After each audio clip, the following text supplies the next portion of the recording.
Hello guys, welcome back to my Vartika Rajput motivation video.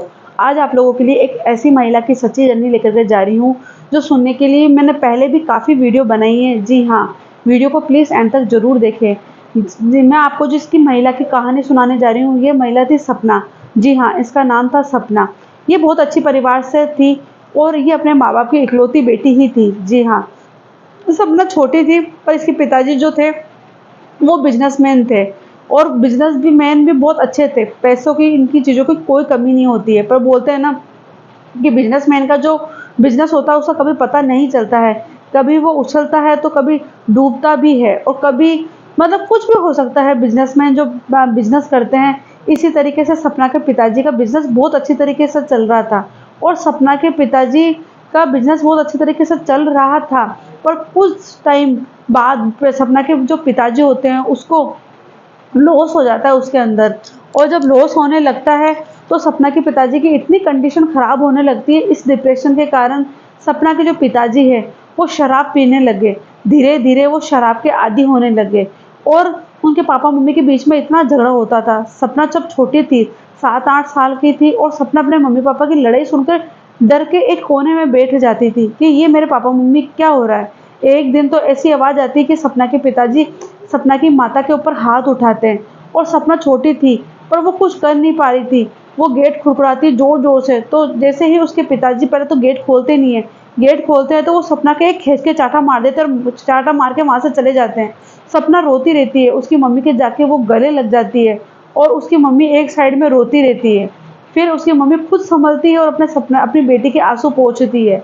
फिर सब इसी तरीके से चल रहा था और एक दिन तो इतना ज़्यादा आ गया कि सपना मतलब जैसे ही बड़ी होने लगी, धीरे-धीरे बड़ी होने लगी, क्योंकि रोज़ की बात होने लगी थी, उनकी आर्थिक तंगी भी खराब होने लगी थी।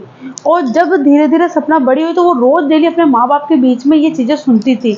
उसके पिताजी डेली रात को लेट आते तो सपना की माँ अब उनको खाना डालती और खाना डालती जैसे ही वो कमरे में जाते तो सपना के जो पिताजी थे, वो उसकी माँ को मारने लगते थे।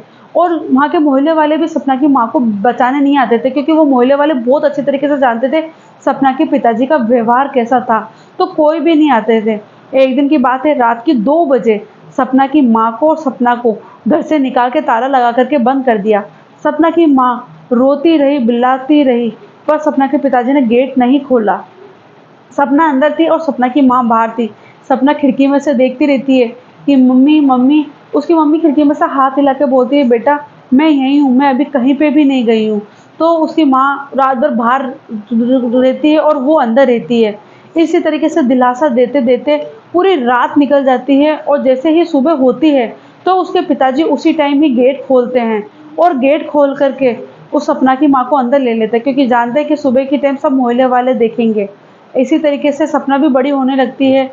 सपना 12th क्लास पास करती है और जब वो 12th क्लास के अंदर ऐसा कुछ होता है कि उसको सब्जेक्ट की बुक वगैरह लेकर कर आनी होती है। सपना पढ़ाई में मैथ में बहुत अच्छी होती है, तो इस तरीके से जो सपना के टीचर है वो भी सपना की बहुत ज़्यादा हेल्प किया करते थे। सपना को मतलब हर चीज़ के अंदर, फीस के अंदर, इसके अंदर हेल्प करते थे। जब सपना 12वीं क्लास के अंदर किताबें नहीं खरीद पाई तो एक बार टीचर ने बोला कि क्या हुआ, तुमने किताबें क्यों नहीं खरीद पाई। तो सपना बोलती है कि मैम मेरे जो पिताजी हैं वो मुझे बिल्कुल पैसे नहीं देंगे और मैं ये किताबें नहीं खरीद सकती। सपना की जो टीचर होती है वो सपना को किताबें ला कर के देती है और सपना उन किताबों को पढ़ कर के 12th के अंदर बहुत अच्छे मार्क्स लाती है।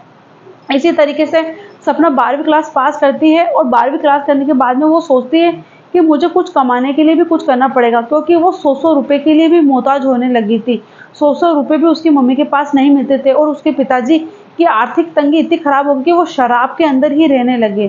तब वो अपने जो कॉलेज के अंदर पढ़ाई करने लगते हैं, जो कॉलेज के जो सर होते हैं, कॉलेज के सर के पास, कॉलेज में भी वो अच्छी पढ़ाई करती है तो वहाँ के लोग उसको सपोर्ट करते हैं, वहाँ के सर वगैरह जो होते हैं वो सब उसको सपोर्ट करते हैं। फिर होता ये है कि एक दिन सपना इतनी परेशान हो जाती है, इतनी परेशान होती है कि वो अपने सर को बोलती है कि सर प्लीज़ मुझे आप चाहे छोटी सी जॉब कहीं पे भी दिलवा दीजिए, मैं कर लूँगी। क्योंकि जो सपना थी वो एसएसटी के अंदर बहुत अच्छी, मतलब वो थी पढ़ाई के अंदर बहुत अच्छे मार्क्स लाए।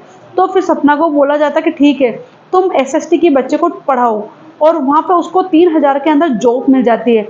सपना के लिए बहुत बड़ा चांस होता है कि 3000, उसको सुनकर बहुत खुशी होती है और सपना वहाँ बच्चों को पढ़ाने के लिए जाती है कोचिंग के अंदर।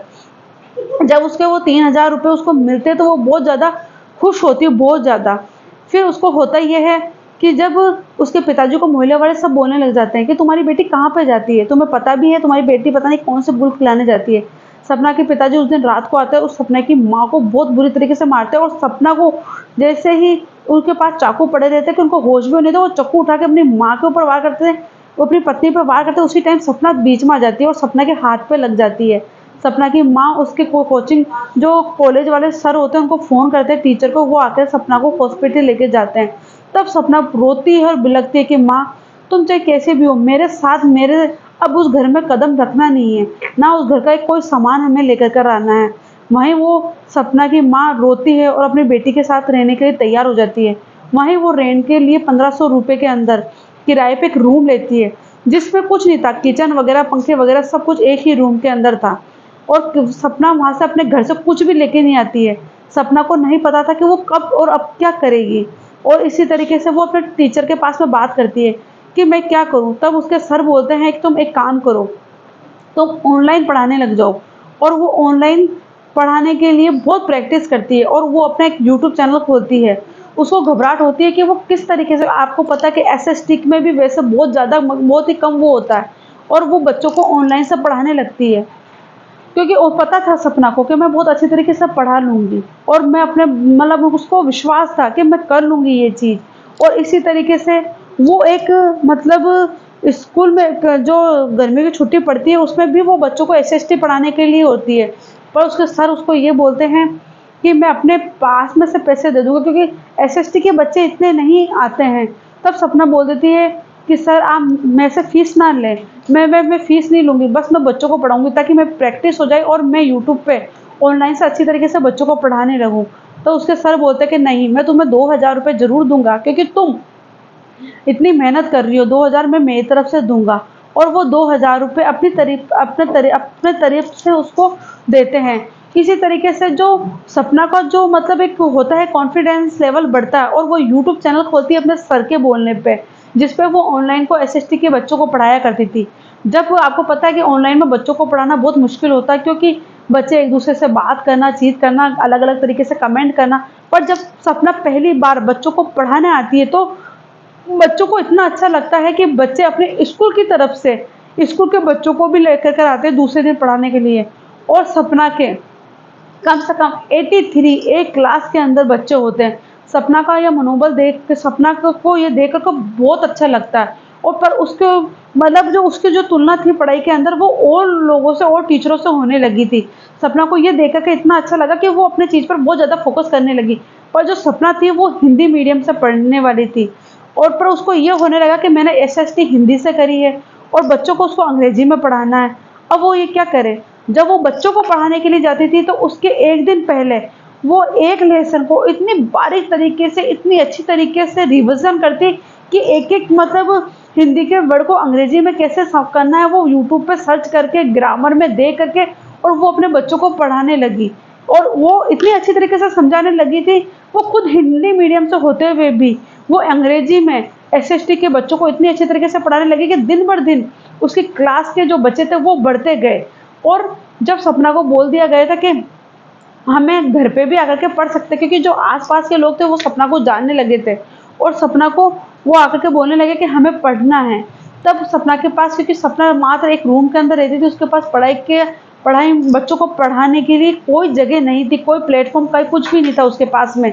तब उसके सर और उसके टीचर उसकी मदद करते हैं और वो बोलते हैं कि एक काम करते हैं कि तुम्हें मैं एक मतलब बहुत ही कम पैसों के अंदर एक हॉल दिलवा देता हूँ जिस पे तुम जाकर के बच्चों को ऑनलाइन भी आराम से पढ़ा पाओगी और ऐसे भी बच्चों को अलग से टाइम दे पाओगी।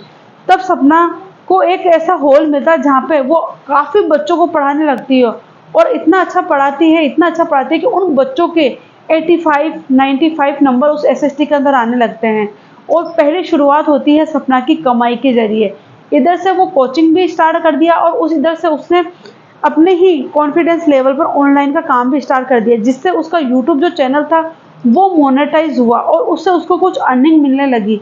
और उसकी आर्थिक स्थिति इतनी अच्छी हुई, इतनी अच्छी हुई कि आज यूट्यूब पर सपना को बहुत लोग जानते हैं और बहुत ही अच्छा वो पढ़ाती है। जहाँ उन्होंने हिंदी मीडियम से पढ़ाई करी थी, पर उन्होंने जाकर के खुद रिवीजन करके बिना किसी के उसके उन्होंने इंग्लिश के अंदर बच्चों को एसएसटी कर पढ़ाना स्टार्ट करा।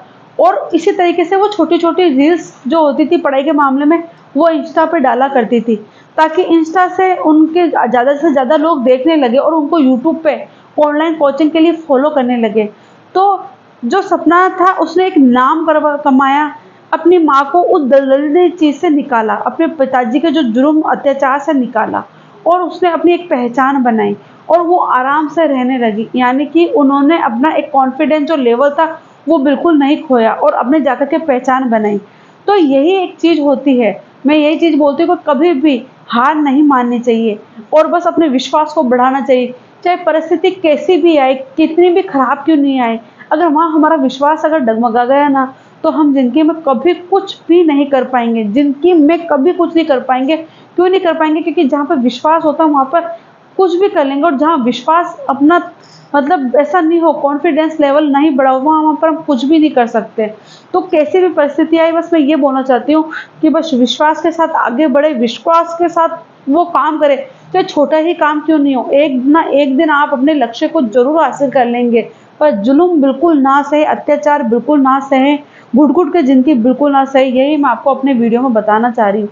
तो आपको मेरी मोटिवेशनल वीडियो कैसी लगी? अच्छी लगी तो मेरे चैनल को लाइक, सब्सक्राइब, शेयर करें। ज़्यादा से ज़्यादा कमेंट करके ज़रूर बताएँ और ज़्यादा से ज़्यादा शेयर करें, ताकि भारत में रहने वाले हर एक आदमी, हर एक महिला, हर एक वो माँ-बाप मेरी इस वीडियो को देख के अपनी ज़िंदगी के अंदर इतना सा भी मोटिवेट होंगे, तो मैं सोचूँगी मेरा ये जो वीडियो बनाने का काम है, ये सफल हुआ। तो कैसी लगी मुझे कमेंट में ज़रूर बताएँ। Thank you.